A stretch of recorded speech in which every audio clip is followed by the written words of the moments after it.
Hello everyone, welcome to the channel Agriculum. Today we are going to study the ninth lecture of an introduction to forestry, and the topic is different agroforestry systems prevalent in the country like shifting cultivation, tongia cultivation, alley cropping, windbreaks, shelter belts and home gardens. Now let's move on to the first slide. So the first topic is agroforestry system in India and related concepts. So the agroforestry system vary based on climate, land use and community needs. India has diverse agroforestry practices suited to different agroclimatic zones.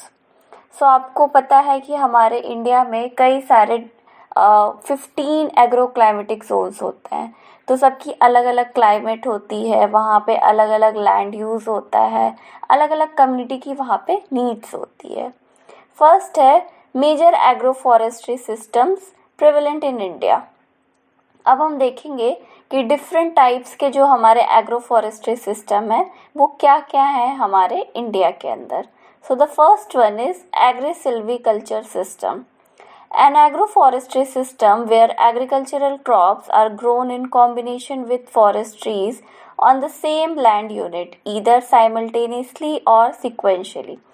Agri-silviculture system में क्या होता है कि जो हमारी crops होती है हम उसको जो फॉरेस्ट के ट्रीज होते हैं उनके साथ हम सेम लैंड पे उनको ग्रो करते हैं. पर्पस क्या होता है? To produce food and wood fuel wood together.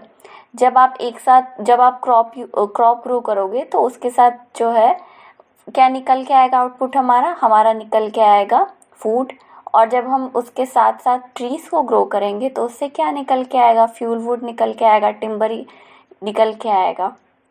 Example क्या है? वीट प्लस पोपलर इन नॉर्थ इंडिया. पोपलर जो होता है एक लंबा सा ट्री होता है, वो हम वीट के साथ ग्रो करते हैं majorly in north India. South India में क्या होता है? पैडी और अकेशिया जो है उगाया जाता है. अकेशिया का मतलब है बबूल का पेड़. Now next one is Silvi pastoral system. A land use system that integrates forest trees और shrubs with pasture, fodder grasses or legumes for livestock grazing and soil conservation. जब जो हम ट्रीज के साथ साथ जो पैस्चर जो हमारे घास फूस खाने वाले जो जानवर होते हैं वो जो पेड़ को खाते हैं, या फिर हो गया हमारा जो लेग्यूम्स होता है जो लाइफ स्टॉक के लिए, वो हम सेम लैंड पे ग्रो करते हैं. पर्पस क्या होता है? टू यूटिलाइज डिग्रेडेड और marginal land for biomass and fodder production. कभी कभी जो कुछ जगह बच जाती है जब हम ट्रीज़ को ग्रो करते हैं तो वो जो मार्जिनल लैंड होता है वहाँ पे हम फॉडर का ग्रो कर सकते हैं. एग्जाम्पल क्या है? प्रोसोपिस एंड सेंसरस ग्रास, इन दोनों को साथ में ग्रो किया जाता है. थर्ड वन है हमारा agri horti silvicultural system. A multi-component system where agricultural crops, fruit trees and fruit forest trees are grown together for diversified outputs such as food, fruit, timber and fuel. जब एक ही land पे हम forest trees को, fruit trees को और even crops को grow करते हैं. पर्पस क्या होता है? Enhance land productivity and income through multiple outputs. मान लीजिए अगर हमारी क्रॉप ख़राब हो गई तो जो फार्मर है या फिर जो लोकल कम्युनिटी है उसको फ्रूट ट्रीज से प्रोडक्शन मिल सके. अगर वो ख़राब हो गया, फ्रूट ट्रीज ख़राब हो गए, तो उनको एग्रीकल्चरल क्रॉप से प्रोडक्टिविटी मिल सके. तो इस वजह से इनको ग्रो किया जाता है. एग्जाम्पल देखिए क्या है? मैंगो है, वेजिटेबल्स हो गया और टी, की हम इसको साथ में ग्रो कर सकते हैं. फोर्थ वन है हमारा horti pastoral system. An agroforestry system that integrates fruit trees with pasture or food fodder crops, supporting both fruit production and livestock need. जब हम horticultural crops और जो हमारे फॉडर क्रॉप्स होते हैं उनको साथ में ग्रो करते हैं, तो ये हमारा हॉर्टी पेस्टोरल सिस्टम कहलाता है। पर्पस क्या होता है? To meet nutritional and fodder requirements for the same land. मतलब हम जो जानवर लोग हैं उनका जो रिक्वायरमेंट्स है और इवन साथ साथ जो ह्यूमन नीड्स है दोनों का साथ में हम कंप्लीट कर सकें। एग्जाम्पल क्या हो गया? गुआवा प्लस नेपियर ग्रास को हम साथ में ग्रो कर सकते हैं। फिर है हमारा agro Silvi pastoral system, a complex and integrated agroforestry system that includes agricultural crops, forest trees and pasture या फिर fodder for livestock on the same land। जब हम agricultural crops, forest की trees और जो fodder हमारा होता है livestock के लिए उसको साथ में grow करते हैं। पर्पस क्या है? To maximise the use of land and ensure food, fodder and fuel security. तीनों का एक साथ प्रोडक्टिविटी हमें मिले, इसलिए हम इसको ग्रो करते हैं। एग्जाम्पल क्या है? Acacia plus crops plus pasture इन एरिड एरियाज। इस कॉम्बिनेशन का यूज़ करके हम ग्रो कर सकते हैं। फिर आता है हमारा शिफ्टिंग कल्टीवेशन या फिर इसको हम झूम कल्टीवेशन भी कहते हैं। Traditional farming where forests are cleared and burned for temporary cropping then abandoned for regenerate naturally। इसमें क्या होता है कि जो हमारे लोकल पीपल्स होते हैं वो कुछ समय के लिए एक पर्टिकुलर एरिया पे क्रॉप ग्रो किए, उसके बाद जब वो उसका हार्वेस्टिंग कर लेते हैं तो उसको बर्न कर देते हैं। जो जितने भी हमारे रेसिड्यूज होते हैं वो जल जाते हैं और उसके बाद फिर वो सॉइल में मिल करके फर्टिलाइज़र या फिर कह सकते हैं मैन्योर जैसा बन जाता है। फिर उसके बाद फिर उस जगह को छोड़ करके वो लोग चले जाते हैं और फिर कुछ समय बाद आते हैं फिर से वहाँ पे ग्रो करते हैं। फीचर्स क्या है? Practice mainly by tribal communities in north eastern area. जो वहाँ पे ट्राइबल कम्युनिटीज़ होती है नॉर्थ ईस्टर्न एरिया में ये जनरली यूज़ किया जाता है। Land is cultivated for 1 to 3 years then left fallow for 5 to 10 years। 1 से 3 साल तक हम उस एरिया को यूज़ करते हैं, फिर फैलो लैंड को हम उसको छोड़ देते हैं। फैलो लैंड का मतलब होता है कि खाली ज़मीन को छोड़ देना। Non sustainable if fallow period is reduced. अगर फैलो पीरियड जो है हमारा बीत जाता है तो वो नॉन सस्टेनेबल हो जाता है वो एरिया। इशू क्या क्या आता है?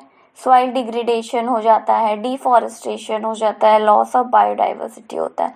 जब हम जो रेसिड्यूज होता है जब उसको हम बर्न करेंगे तो ऑब्वियस सी बात है कि वहाँ की जो मिट्टी है थोड़ी सी डिग्रेड हो जाएगी।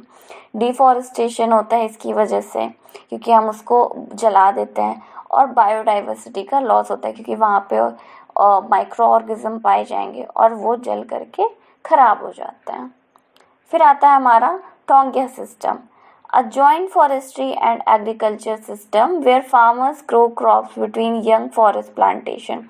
जब हमारे जो ट्रीज होते हैं उनको जब हम यंग प्लांटेशन किया जाता है उनका तो उनके आसपास जो है बीच में या फिर साइड में स्पेस बच जाता है तो वहाँ पर एग्रीकल्चरल क्रॉप ग्रो की जाती है। ओरिजिन इसका क्या है? Introduce by the British in India early 20th century derived from Burma. ये बर्मा से लाया गया था और इसको इंट्रोडक्शन किया था हमारे ब्रिटिशर्स ने। फीचर क्या है? Farmers are allowed to grow crops in forest land until the tree matures. Farmers को अलाउ किया जाता है क्रॉप्स ग्रो करने के लिए जब तक कि एक जो ट्री होता है वो एक सर्टेन हाइट तक मैच्योर नहीं हो जाता। Trees like teak, sal and eucalyptus are commonly use. ये सारे ट्रीज यूज होते हैं। बेनिफिट्स क्या है? Low cost afforestation, employment to local communities. आसपास के जो वहाँ के जो लोकल कम्युनिटीज़ हैं उनको एम्प्लॉयमेंट जनरेशन हो जाता है। फोर्थ वन है हमारा alley cropping. Crops are grown between rows of leguminous trees, shrubs that are regularly pruned. Alley cropping क्या होता है कि जो हमारा ट्रीज होता है या फिर जो छोटे श्रब्स पेड़ होता है उनके बीच में हम लोग क्रॉप्स को ग्रो करते हैं। फीचर्स क्या है? Tree rows space between 4 to 6 meters apart. जो ट्रीज का जो बड़े बड़े पेड़ होते हैं उनके बीच में 4 to 6 मीटर का गैप होता है तो वो एरिया तो खाली है हमारा तो वहाँ पे हम उस एरिया को यूज़ करके क्रॉप्स ग्रो कर सकते हैं। Trees provide mulch, nutrients and erosion control. जो ट्रीज की रूट्स होती है वो बहुत अंदर तक होती है तो उससे क्या होता है? इरोजन नहीं होता हमारा और जब उनकी पत्तियां शेड होती हैं तो वो जा कर के मिट्टी में मल्च जैसा काम करती हैं क्रॉप के लिए। कॉमन ट्री स्पीसीज क्या है? ल्यूसेना ल्यूकोसोफेला। सेकेंड है हमारा ग्लाइसीडिया सीपम। बेनिफिट्स क्या क्या है? Improve soil fertility, reduces weed growth and erosion. जब आप पेड़ को वहाँ पे उगा दोगे तो वीड ग्रोथ जो है हमारी कम हो जाएगी और सॉइल इरोजन भी कम हो जाता है। फिर है हमारा wind breaks and shelter belts. Wind breaks क्या होता है? सिंगल और multiple rows of tree shrubs planted perpendicular to wind direction. जैसे जो पेड़ लगाए जाते हैं तो जिस साइड से हवा आती है उसको रोकने के लिए उस साइड हम बड़े बड़े पेड़ को लगाते हैं, और जो एग्रीकल्चर क्रॉप्स होती है वो उसके दूसरे साइड लगाते हैं ताकि वो खराब ना हो। शेल्टर बेल्ट्स क्या होते हैं? Wider strips of trees shrubs use over larger areas to reduce wind speed.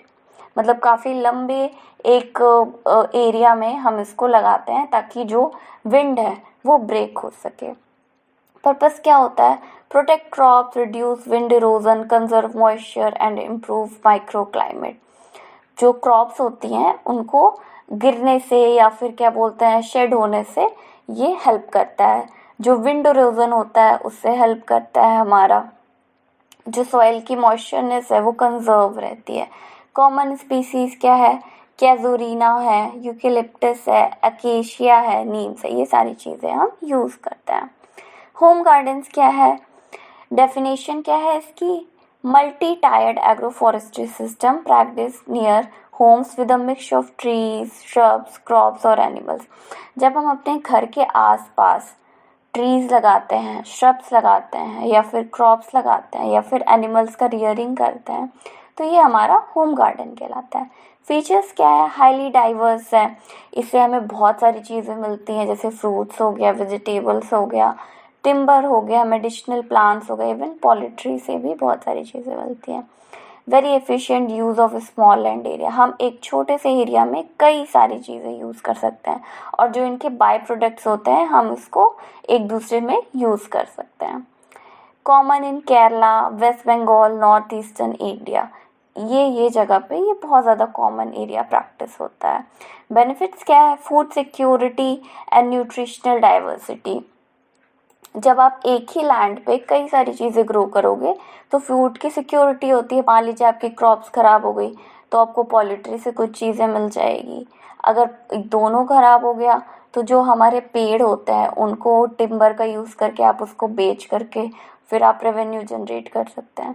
सो ये सारी चीज़ें हम करके अपना आपका रेवेन्यू जनरेशन कर सकते हैं।